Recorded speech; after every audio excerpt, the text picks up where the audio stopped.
Welcome everyone in the Anderson classes. The today's topic is the trade union.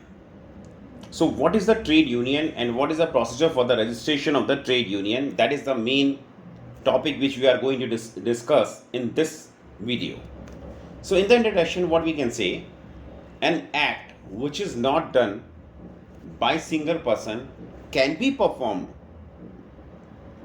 by the group of persons. This concept has given the birth of the trade union. यानी कि अगर कोई एक व्यक्ति कोई काम करने जा रहा है और उसको लगता है कि ये शायद ये काम उससे नहीं हो पाएगा, तो वो क्या है कि बहुत सारे लोगों के साथ में वो काम करने जाएगा.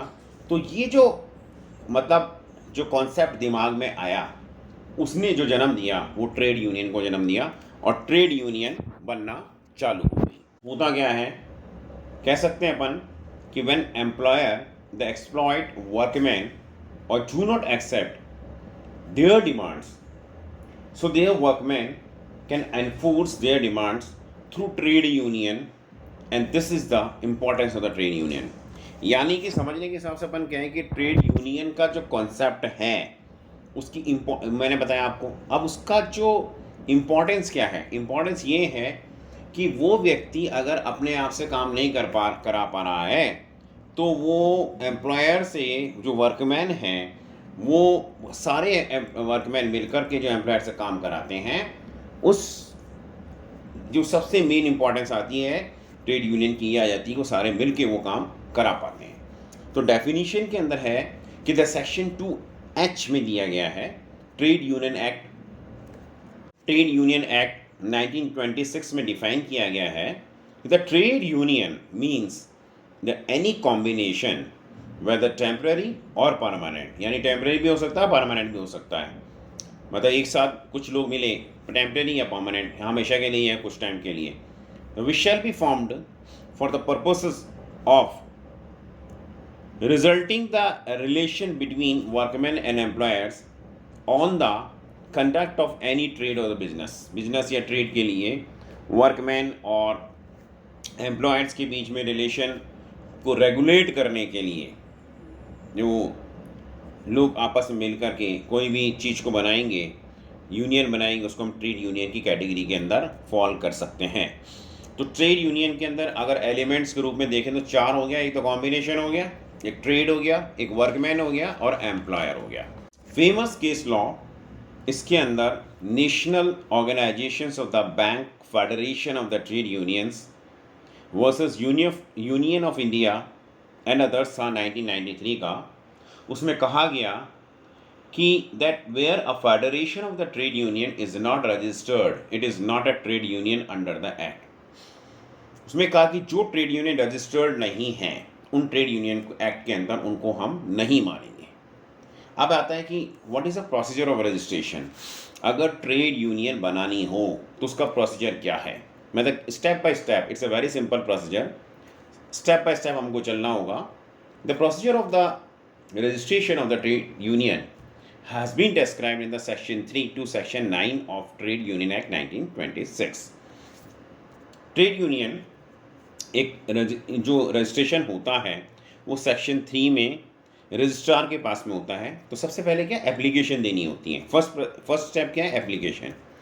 An application should be sent to the register in which 7 or more members of the such unions must subscribe their name. यानी अगर उनको ट्रेड यूनियन बनानी है और रजिस्ट्रार के पास में अप्लाई करना है, एप्लीकेशन देनी है, तो उसमें 7 जनों का या उससे ज़्यादा जनों का सब्सक्रिप्शन होना ज़रूरी है.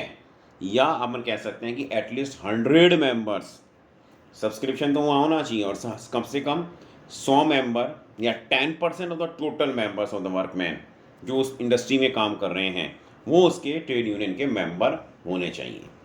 नेक्स्ट है contract of the rules. Section 6 कहता है ट्रेड यूनियन एक्ट 1926 का कि the every registered trade union should have return rules. ऐसा नहीं है कि ओरल है, लिखे हुए रूल्स होने चाहिए, रिटर्न में होने चाहिए. उसमें ट्रेड यूनियन का नाम, ऑब्जेक्ट यानी वो क्या ऑब्जेक्ट है, किस लिए वो उसका फॉर्मेशन हुआ है, मेंटेनेंस लिस्ट जो मेंबर्स की, जो मेंबर्स ऐड हो रहे हैं, हट रहे हैं, आ रहे हैं, जो भी वट एवर द रीज़न, उनका मेंटेनेंस होनी चाहिए proper. Payment of minimum subscription of the members of the trade union. Next आता है content of the application. Section 5 में जो ट्रेड यूनियन एक्ट 1926 का है ये डिस्क्राइब किया है कि एप्लीकेशन जो है वो shall be accompanied with the copy of rules, जिसमें कि नेम होना चाहिए, वो जो जिनका भी अपन ने जो इसमें नाम वो जो बताया है ना, उनका नेम होना चाहिए, उनका ऑक्यूपेशन होना चाहिए, उनका एड्रेस होता है मेंबर्स का, सभी है जो मेंबर्स हैं उनका एड्रेस होने चाहिए, उनका टाइटल्स होना चाहिए, उनके नेम्स होने चाहिए, उनकी एज होनी चाहिए, और ऑफिस बेयरर्स का मतलब उन मेंबर्स का तो सबका नेम ऑक्यूपेशन हो गया, और टाइटल मतलब जो ऑफिस बेयरर्स जो बन रहे हैं उनको क्या क्या मतलब कौन प्रेसिडेंट है, कौन सेक्रेटरी है, जो भी है, तो उनके मतलब उनका नेम, उनके टाइटल, उनकी एज, उनका ऑक्यूपेशन सारा उसमें मेंशन होना चाहिए। तो अब आया रजिस्ट्रेशन। द पावर जो है रजिस्ट्रार को दी गई है, ये पावर रजिस्ट्रेशन के लिए सेक्शन 8 के अंदर, और जो रिफ्यूज़ल की जो पावर है वो सेक्शन 7 के अंदर एक्सप्लेन की गई है। जो रजिस्ट्रार है वो रिफ्यूज़ भी कर सकता है। अब वो है, अगर सपोज़ करो सारी ये जो दे दी गई हैं, मतलब कहने का मतलब ये है कि सारी एप्लीकेशन की सारी फॉर्मेलिटीज़ कर दिए, सारे सब्सक्राइबर्स के नेम भी हो गए, ऑब्जेक्ट भी हो गया, रूल्स भी हो गए, ऑफिस बेयरर्स के नाम भी हो गए, मेंबर्स की हो गए ना, टोटल डिटेल अगर आपने दे दी और एप्लीकेशन भी दे दी, अब आपने रजिस्ट्रार के पास में उसको अप्लाई कर दिया। अब क्या होगा, जो रजिस्ट्रार है he will go through it, वो उसको पढ़ेगा, सारा उसको समझेगा कि व्हाट इज़ द ऑब्जेक्ट, उसको ये करना चाहिए नहीं करना चाहिए, कि उसको whether he should accept it और whether he has to refuse it, जो भी उसका डिसीजन है, यानी वो रिफ्यूज़ करना चाहता है या एक्सेप्ट करना चाहता है, he will take the decision. अगर उसने सपोज़ करो एक्सेप्ट कर लिया, मतलब उसको लगता है सारा सब कुछ ओके है, सारे जो पेपर्स हैं वो सारे उसको ठीक लगते हैं, तो वो उसको एक्सेप्ट कर लेगा, and after that he will issue A certificate. तो एक सर्टिफिकेट इशू करेगा रजिस्ट्रार, जो कि प्रेस्क्राइब फॉर्म में होगा, कि जितनी भी इसमें फॉर्मेलिटीज़ हैं, मतलब उसके बारे में जितना भी उस ट्रेड यूनियन एक्ट के बारे में जो भी उन्होंने लिया था, उसमें एक सर्टिफिकेट इशू करेगा कि now it is a registered entity, a registered legal entity, and trade union can be sued और कैन स्यू ऑल्सो। और ट्रेड यूनियन एक तरह से रजिस्टर्ड एंटिटी हो गई है, और वो जो है मतलब रजिस्टर्ड उसके उसमें एंटिटी के रूप में अब काम कर सकती है। In the last I would like to say one thing, although the registration is not compulsory under trade union act 1926, but it has a several advantages, यानी रजिस्ट्रेशन कराना जरूरी नहीं है,